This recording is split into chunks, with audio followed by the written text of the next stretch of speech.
Assalamualaikum warahmatullahi wabarakatuh. Perkenalkan, saya Muhammad Al-Baswarino dari Teknik Geologi 2018 kelas Indralaya. Pada kesempatan ini saya akan mempresentasikan mengenai pengembangan model aliran air tanah numerik menggunakan elevasi SRTM.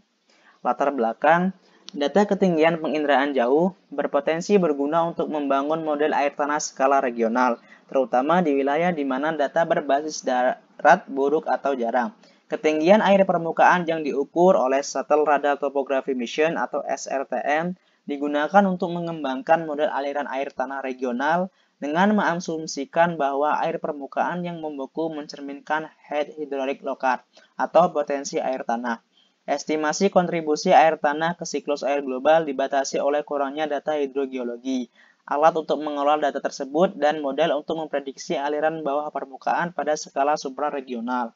Untuk mengatasi tantangan ini, hampir pasti akan membutuhkan pemanfaatan data penginderaan jauh yang dikombinasikan dengan informasi hidrologi berbasis darat. Sistem Informasi Geografis atau SIG telah menjadi standar untuk analisis hidrologi permukaan skala regional dan supraregional. Di masa depan, peran ini kemungkinan besar akan diterjemahkan ke dalam analisis sistem hidrologi bawah permukaan di wilayah dunia di mana model elevasi digital yang dikoreksi permukaan tanah tidak tersedia. Model elevasi digital Shuttle Radar Topography Mission atau SRTM dapat memberikan pengukuran ketinggian air terbaik yang tersedia. Metode penelitian yang digunakan.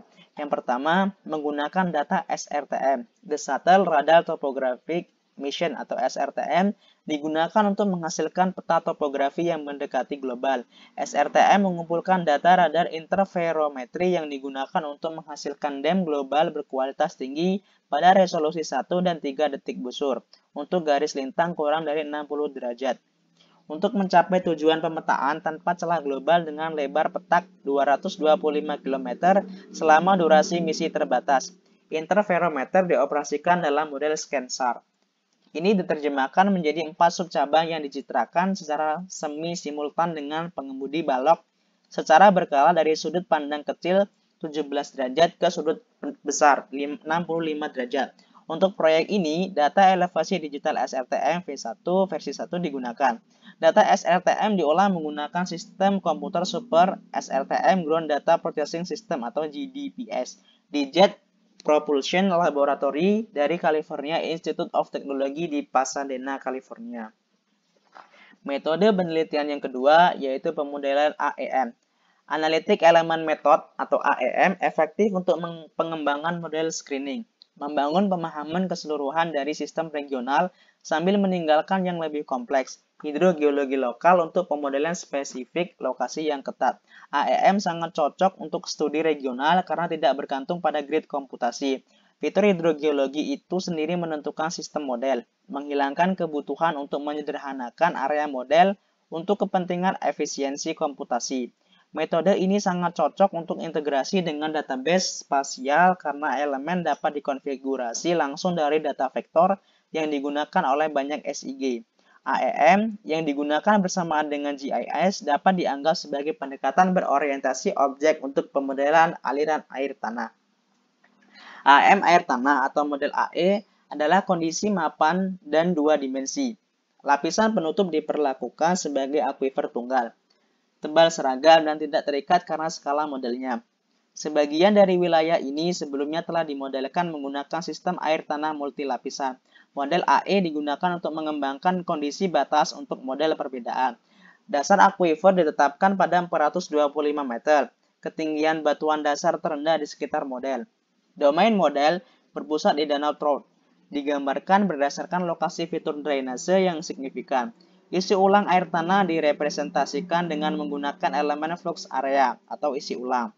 Penting untuk memiliki perkiraan pengisian ulang air tanah yang independen untuk model aliran air tanah skala besar karena konduktivitas dan pengisian ulang hidraulik biasanya ditemukan berkolerasi selama kalibrasi model. Zona poligonal yang mewakili wilayah dengan berbagai konduktivitas hidraulik juga digambarkan di daerah penelitian. Zona konduktivitas oleh karena itu digunakan terutama untuk mengkompensasi perubahan ketebalan aquifer sebanyak 5 zona selain konduktivitas latar belakang. disertakan dalam strategi pemodelan untuk mencerminkan perubahan ketebalan di atas wilayah model. Model ini merupakan representasi dua dimensi dari sistem air tanah satu lapis. Pada kenyataannya, ketinggian batuan dasar dalam domain model bervariasi dari sekitar 425 hingga 510 meter di atas permukaan laut. Sedangkan topografi permukaan hanya bervariasi antara 475 hingga 525 meter di atas permukaan laut. Karena tabel air dekat dengan permukaan di seluruh wilayah studi.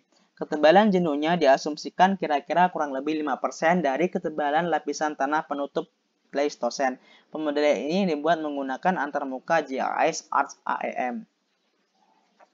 Metode penelitian yang ketiga yaitu klasifikasi hidrologi. Pengamatan tanah dan citra satelit inframerah dekat ASTER digunakan untuk melakukan klasifikasi terbimbing dari data mentah SRTM CBN untuk subsite wilayah studi. Klasifikasi ini menunjukkan bahwa emisi dan deteksi dalam polarisasi horizontal dari data CBN lebih rendah di lahan terbuka dibandingkan di lahan basah berhutan. Perbedaan ini diasumsikan terjadi karena hamburan balik polarisasi horizontal yang lebih lemah karena tidak adanya relief vertikal dari kanopi pohon. Klasifikasi terbimbing digunakan untuk mengembangkan ambang batas pengembalian KK, di mana lahan basah di wilayah studi lainnya dapat diklasifikasikan menjadi terbuka dan berhutan. Hasil dan pembahasan. Permukaan peta kemudian dipisahkan menjadi 5 kelas ketebalan dan secara manual diubah menjadi poligon yang masing-masing diberi atribut ketebalan jenuh rata-rata. Poligon atau zona ini digunakan sebagai dasar untuk elemen transmisivitas atau heterogenitas dalam model untuk mengevaluasi pengaruh berbagai jenis ketinggian air permukaan yang diturunkan radar pada aliran numerik model. Dua skema kalibrasi dibandingkan. Untuk kalibrasi 1, semua jenis observasi, danau rembesan, terbuka lahan basah berhutan dimasukkan. Untuk kalibrasi kedua, hanya danau rembesan yang dipertimbangkan. Semua lahan basah pengamatan dikeluarkan dari kalibrasi. Zona 1 terletak di bagian utara tepi area model memiliki ketebalan terkecil karena singkapan batuan dasar di dekatnya. Sedangkan wilayah paling tebal, zona 5 terletak di tepi selatan model. Terdapat penebalan bertahap dari utara ke selatan yang tersemin dalam zona 2 hingga 4. Geometri elemen analitik dan atribut-atribut diubah langsung dari poligon GIS menggunakan alat yang tersedia di ArcAEM. Setiap elemen diberikan tebakan awal dan kemungkinan kisaran konduktivitas hidrolik untuk digunakan dalam kalibrasi model. Potensi dan residu yang diprediksi model untuk kalibrasi 1 ditunjukkan pada gambar 5 pada paper. Kotor merah menunjukkan air tanah potensi, kepala hidrolik dengan muka tertinggi ketinggian di bawah tengah dan timur laut model. Besaran relatif dari residual model, kepala yang telah ditentukan sebelumnya, ditunjukkan oleh simbol yang bervariasi. Residu absolut bervariasi untuk ketiga jenis pengamatan, danau rembesan, lahan basah terbuka, dan berhutan dari kurang dari 0,005 meter hingga setinggi 20 meter. Kesimpulan, yang melekat dalam pemodelan aliran air tanah adalah penggunaan fitur hidrologi permukaan untuk mengembangkan kondisi batas dan pengamatan tabel air dari model. Satu potensi metode untuk memasukkan data ini adalah melalui jarak jauh penginderaan.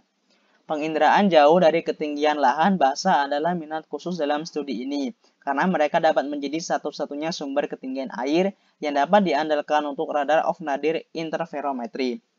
Penelitian ini menggambarkan integrasi jauh data penginderaan, sistem informasi geografis, dan pemodelan numerik aliran air tanah. Seluruh model dikalibrasi untuk pengukuran potensial berbasis ruang angkasa. DNHLR ini sangat baik cocok untuk penelitian karena air tanah yang terkenal dalam ribuan danau rembesan dan lahan basah.